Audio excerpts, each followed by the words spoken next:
The storm had felt like a rumor all day, but now, the sky was delivering. For a second, like a knife catching a glint of light and refracting it in multitude, everything gleamed white. The lightning split the whole sky in half, and in that moment, it was brighter than daylight. The tops of the gravestones seemed to pulse like strobe lights in a nightclub before blackness settled them down again. She was kneeling in front of her sister's grave. She came here often, after all, that's what a mourning sister did, but she felt better coming at night. Shrouded in darkness, she could be herself, and she could feel what she wanted to, which, sometimes, was nothing. A cavernous, echoey space of emptiness. Perhaps there was a bit of pride if she were being honest.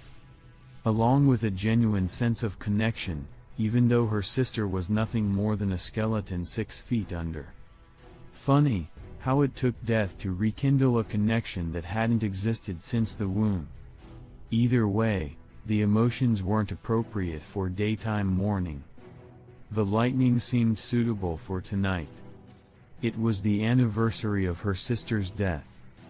And it lit something up inside of her too, a dark part of her that she didn't always feel comfortable touching. In the dynamic moment when everything became bright, she leaned forward and put her lips on the cold stone. She was certain that whatever plane of existence her sister lived on in, her head was exploding at this artificial expression of tenderness. It wasn't totally artificial. It really wasn't. It was just that, in life, they were polar opposites. Good and bad. Angel and devil. Black and white. They were identical, but no one would ever mistake one for the other. And yet, the thought that had hung out in her mind for the past year said otherwise. They were not so different. Their mother, Paige, would have told you there was something wrong with Madeline right from the start. Her daughters were identical twins, but the resemblance was purely physical. Madeline had been a difficult baby from day one. She was one who cried nonstop, who refused to nurse. When Paige would finally get her settled and carefully place her down, she rarely got as far as the nursery door before Madeline's blood-curdling cries began again, often waking Erica as well. Paige would want to sob on the floor. She was so absolutely depleted. Madeline was an infant who made Paige understand why shaken baby syndrome was a thing. As a toddler, Paige would tell you that Madeline fine-tuned her mean streak. Paige could not take her eyes off her for even a second, for fear she would push Erica down the stairs, or pinch her so hard a purple welt would instantly appear. Erica, by contrast, was sweet as pie, and Paige thanked God every day for that.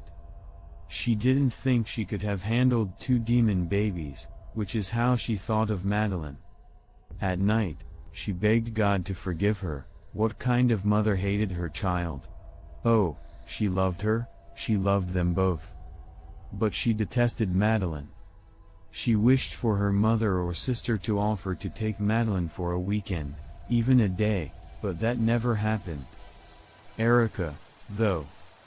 She was quiet, ate and slept well, and was a child who lit up with a smile when you spoke to her, unlike her sister, who was more liable to kick you in the shin. The demon grin on her face, Erica grew into a little girl teachers raved about, one who followed the rules and was polite. Paige knew you were not supposed to have favorites, but she didn't see how that was possible. When she asked God to forgive her, she also prayed that Madeline would outgrow her wickedness. That never happened either.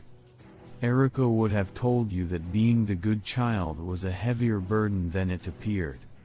Aside from never wanting to cause a fuss, and even good little girls became frustrated or angry sometimes, there was also Madeline's temper to consider. Erica learned at a young age to watch her back. Madeline had a fondness for pushing her down the stairs or sticking her foot out to trip her. Erica spent a lifetime sleeping with one eye open. Years of watching her back, of being ready to defend herself against her sister's attacks was exhausting. Sometimes, she wanted to be the one who screamed out a tirade, who wiped the contents of a table off as she ran by in an indignant rage. But she didn't think her mother could have handled that. There was a weariness in Paige's eyes so solid you knew it bled right down into her soul. As they grew up, Madeline's attacks against her twin became more devious in nature. Bored, it seemed, of physical assault, Madeline would do things that seemed more benign. But these acts of scheming cut Erica deeper than any bruise or twisted finger could. Ripping up a book report with a big, red 100% at the top. Dumping black dye on her cheerleading uniform. Erica learned quickly that it was easier to keep her head down and privately tell their mother that she had aced the math test. It was easier just to not run for student council president, to give up cheerleading. Erica locked her bedroom door at night. The truth was, Madeline terrified her. And Madeline? Madeline would have told you her parents played favorites from the start, so why not star in the role she was cast? She would have entertained you with memories of being 4 and staring at her perfect, pristine sister while hatred she could not stop bubbled inside of her. Erica's hair looked like ringlets on a child model and Madeline's was a wild frizz that could never be tamed, just like her, she supposed. She would tell you a story about grabbing a hunk of Erica's shiny blonde curls and hacking them off with contraband sewing scissors before she even knew what had happened. She would tell you 100 stories like that, but the truth was it got old. Erica never reacted to physical attacks, just hid her quiet, pathetic face in her hands. Madeline had to become more creative. She would tell you about how she slept with Erica's high school boyfriend and made a video of it. That was fun. How she posted it online and watched it go viral in a matter of hours. How she had kept her face out of the video, so no one knew it was her. Everyone assumed it was Erica, but Erica knew. Erica knew, because she was a virgin. Madeline knew this secret of hers because she had read Erica's pathetic little diary, the one with a pink patent leather cover and a lock that looked like it belonged to a 12-year-old. Madeline would tell you the best part was that Erica's boyfriend had no clue he was hooking up with the wrong twin. His eyeballs practically bulged out of his head. He was so excited when Madeline locked Erica's bedroom door and promptly took off her shirt. Madeline had chuckled after he left and she watched the video, excited to see how this would play out. As she expected, Erica's good girl reputation took a hit and she broke up with her boyfriend. Good. Served her right. Madeline would tell you about how her hatred for Erica ran so deep she was unsure of who she was without it. Their father, Andy, wouldn't tell you anything because he had split years ago. It was no secret that his reasons for departure were hinged on the behavior of his maniacal, manipulative, psychotic daughter. Both girls had heard him scream this phrase at their mother, who was refusing to get Madeline help. Scream it as if instead of Madeline her name was maniacal, manipulative, psychopathic daughter. They were only 5 years old at the time. Paige felt that Madeline was much too young to be subjected to testing, therapy, or medication. Andy felt the complete opposite, and so their marriage, which had once been a true love affair, although neither girl knew that, dissolved. Lightning spliced through the night again, and she traced the lettering on her sister's grave. She was glad she was dead. Oh, she would never say that, even though people probably expected her to. Even though her mother side-eyed her through silent dinners, the gaze of a woman mourning tinted with fear. She was pretty sure her mother knew that the accident hadn't been an accident.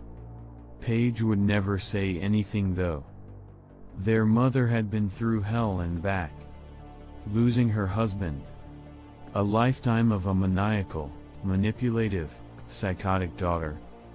Losing a child, which, no matter what the circumstances, was devastating. Paige was withered up, spent. Her movements were ghost-like, as if she had died alongside her daughter. It hadn't been murder or anything like that. There was nothing premeditated, in that sense, it really was an accident. But it felt as if the universe had offered up an opportunity. Like a giant hand had reached down from the sky and said, "Here. Take her out. End all your problems." It was a beautiful October day. They had driven home from school in stony silence. The fallout of Erica's boyfriend's betrayal was still a fresh wound. She had parked the car and was gathering her things and then realized she needed to move it to the street. Their mother wasn't home yet, and she would need access to the garage. She threw it into reverse and immediately felt a dull thud, a heavy tap. Instinctively, she slammed on the brakes. And then, she let them up. She let the car roll backwards, feeling the satisfying rocking as it ran right over her sister and accomplished what she dreamt of so many times. It was shocking, both what had happened and the sense of peace that she felt about it. Of course, the aftermath wasn't pretty, particularly the immediate aftermath. She had always felt that she had a strong stomach, but seeing the remains of her twin's face, identical to hers, in smithereens on the driveway was enough to make her vomit before she even dialed 911. Paige's primal scream when she showed up moments later, ambulances already surrounding the house. Okay, she did feel bad about that. Whatever you could say about Paige hating Madeline, she couldn't help but feel empathy for her own mother. Then there had been the funeral. The abysmally low number of people in attendance, it wasn't hard to figure out why. What would they say? "Sorry for your loss?" The awkward and uncomfortable appearance of her father, who patted her shoulder like she was a horse in a stable, a horse he was a little bit wary of. He barely spoke to her, only stared at the casket. She swore she saw tears dripping. Before he left all those years ago, their father had made it no secret that Erica was his favorite. Paige, at that time, was still trying to perpetuate the notion that she loved her daughters equally, but Andy had little patience for that. Erica was the one he played with, the one he took along for Sunday errands, the one whose ears he pulled quarters from in an embarrassing dad joke way. Still, it was bizarre to see him standing over the casket, crying. It wasn't even open. She had half expected him to stick around. Maybe with her sister out of the way, the three of them could form a nice, normal family. She was nearly 18, but she still fantasized about the life she could have had if it hadn't been so streaked with all the hatred. A mom and a dad who loved each other and adored her, and that was it. No sister. She could picture her whole future, Christmas dinners with the three of them together. Her wedding day, with both parents walking her down the aisle together. A happy life. But that was not to be. Andy split faster than he had the first time. He hadn't even come to the interment at the cemetery. Rain was beginning to fall now, and she thought it was time to go home. She really didn't want to, because the biggest secret that she kept was that she felt closer to her sister in the year that had passed since she'd run her over than she had all her life. She felt a sense of aliveness, connection whenever she visited the grave. Sometimes, she was almost a bit regretful. Maybe that connection meant that some way, somehow, they could have overcome their differences. Maybe her sister had just been playing the role she was cast in, after all. Or maybe it meant they were not so different after all. As the rain began to fall harder, Erica traced her fingers through Madeline's name. It was a ritual she did each time she said goodbye. She traced the name, she whispered it into the darkness, and she leaned over and kissed the chilled, wet stone once more before standing up. It was funny. If it had been the other way around, if Madeline had crushed Erica with her car, everyone would have assumed it was on purpose. But Erica? No one would ever suspect that she'd had a moment to think, a moment when she could have stopped the trajectory of what was about to happen. And if they did suspect that moment existed, they would never guess that Erica would have taken her foot off the brake purposefully, intently. Not Erica, who volunteered at the homeless shelter and dutifully rinsed her toothpaste down the sink and never had a bad word to say about anyone, even her maniacal, manipulative, psychotic sister. No one would ever know. And there was a sense of peace now. At least she didn't have to watch her back all the time, always wondering what Madeline was up to. The space gave Erica time to think about things. The amount of energy that had been spent managing, deflecting, and watching out for Madeline's hatred was mind-boggling. Without her there was a lot of space. Maybe that was why she liked the way she felt when she visited the cemetery. It was familiar. Erica leaned over and kissed the gravestone one last time. She felt that jolt of electricity coursing through her, that piece of evil that seemed to come from Madeline. She had always understood Madeline's hatred because she felt the same way. She had just never done anything about it. At least until the day of the accident. No, they were not so different, were they? As Erica turned to leave, another bolt of lightning bent the sky white and purple. Just at that moment, she swore she saw a hand reach out of the ground, grab her ankle and yank her. When the darkness enveloped her again, she saw she had only tripped over her own 2 feet. There was nothing there. No hand sticking out of the ground, no ruptured earth. Still, Erica was shaken. She scurried out of the cemetery, her heart pounding in a way it hadn't in a whole year. The entire time, she continued to look over her shoulder, expecting to see Madeline. She swore she heard her chortling behind her, but as she reached her car, she realized it was only the thunder. She thought about the day recently, when she tripped heading down the front steps of the house, how she'd sworn she felt a hand shove her from behind. There was no one there though, and she had chalked it up to needing her morning coffee more than she realized. Now though, Erica wondered. Wouldn't that be just like the maniacal, manipulative, psychotic Madeline to be able to cause trouble from beyond the grave? She quickly shook her head, as if to clear that thought away. This was just PTSD from years of abuse, leftover trauma from what she'd done. It was not Madeline. As she threw the car in reverse to turn around and hightail out of the cemetery, she remembered that day in all of its vividness, and she knew she'd done the right thing. There was only so much Madeline could do anymore, being dead and all. Erica was glad she was dead. She was glad she was the one who made it happen. Madeline wasn't the only one who was maniacal, manipulative, psychotic. No, they were not so different, after all.